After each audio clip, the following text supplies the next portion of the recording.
Hello, my name is TJ Rowe, and I'm here today to inform you about the North American megafauna, and more specifically, what led to the extinction of the North American megafauna. It is known that the mammals existed in the Mesozoic era alongside dinosaurs, but it wasn't until the extinction of the dinosaurs that mammals were able to grow and evolve into megafauna, or in English, big animals. Megafauna thrived primarily during the Cenozoic era and before the Younger Dryas. The Younger Dryas was a point in time when the North American climate snapped back into Ice Age-like temperatures and conditions. So scientists have discovered fossils of megafauna all over North America. Mammals such as the woolly mammoth, the mastodon, giant horses, the glyptodon, which is essentially a giant armadillo, the short-faced bear, the dire wolf, the giant ground sloth, and the giant beaver all existed in North America during this point in time. So what is controversial about these beings? The fact that it is unknown as to what exactly ended the existence and brought these mammals into extinction. There are four possibilities and theories that we will cover. The first of being overkill. Overkill is the hypothesis that humans overhunted the animals and which drove them to extinction. The second hypothesis being overchill, which is the severe climate change known as young Dryas, as mentioned before, overstressed the megafauna and disrupted their habitats, which caused all of them to die off. The third being over ill, the theory that a hyper disease spread across the mammals, killing all of them off. And the fourth being over grill, the newest theory that a comet or asteroid struck the Earth, and brought the megafauna to extinction. As we consider each of these possibilities and analyze them, we will also consider what scientists have said about each of them and why some are more reasonable than others. The first of the possibilities of what caused the extinction of the North American megafauna that we will consider is overkill.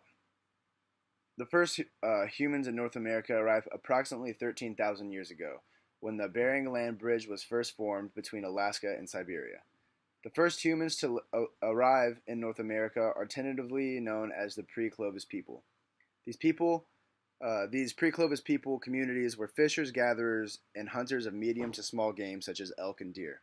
These communities eventually developed into a big game hunting community known as Clovis people, and they would strategically hunt the megafauna that roamed the North American continent. They advanced their hunting technology into crafted pointed spears that would effectively pierce the skins of megafauna. The overkill theory says that over the couple thousand year period, the Clovis people hunted the megafauna to extinction, also bringing their very existence to an end. There have been 14 sites of megafauna fossils found across North America, and out of those 14, 2 have been a kill site of a woolly mammoth and a mastodon. These sites are where the Clovis hunters hunted and slaughtered those beasts. They are confirmed kill sites because at the location, the spearhead of the Clovis people was found in a bone. Moving forward, these do confirm that Clovis people hunted the North American megafauna. However, it isn't enough to prove to a lot of scientists that the Clovis people are what drove the megafauna to extinction. According to PBS.org, to Donald Grayson, an archaeologist at the University of Washington, Seattle, and David Meltzer of Southern Methodist University, only 2 kill sites of the giants does not give enough evidence that Clovis people hunted giant ground sloths, short-faced bears, or the massive armadillo like glyptodons. ScienceMag.org claims that North American megafaunas had experienced 2 huge declines in population before humans had even arrived. First of one being 14,100 years ago, and the second one being 12,700 years ago. By the time humans entered the picture, the megafauna were already 75 to 90% out of the door. So, however, in the early 1960s, Paul Martin of the University of Arizona presented this overkill theory, and at the time, it was the leading theory for the extinction of North American megafauna. But in recent years, opposing theories wanting to be the answer have arisen. Approximately 17,000 years ago, North America was in an ice age, covered in sheets of ice. Also, around 17,000 years ago, the North American climate rapidly changed to become warmer, shaking off the ice sheets and allowing life to flourish. Between this time, 13,000 and 17,000 years ago, the megafauna had the essential conditions to grow into the beasts that they were. However, also 13,000 years ago, the North America snapped back into near ice age conditions. This is where the overchill theory comes in. The overchill theory essentially says that these conditions stress the megafauna and ruin their habitat significantly enough to cause extinction. According to Dartmouth University scientist Donald Grayson, for the overchill theory, argues that the overchill theory is more logical than the overkill theory because 15 out of the 35 North American megafauna were already extinct by the time the Clovis people had arrived. Therefore, something was already killing them off, i.e., maybe climate change. So what is wrong with the overchill theory? According to PBS.org, the only question that lingers is how the warmest and the shortest of the ice ages is the one that the megafauna would succumb to. So at the very most, we can say that the climate change might have played a role in the extinction of the North American megafauna, but other answers remain contesting the overkill and overchill theories. Let's look at the third one. The third theory that offers an answer to the North American megafauna is over-ill. The fact that a disease could have went hyper and killed off all of the megafauna that remained in existence.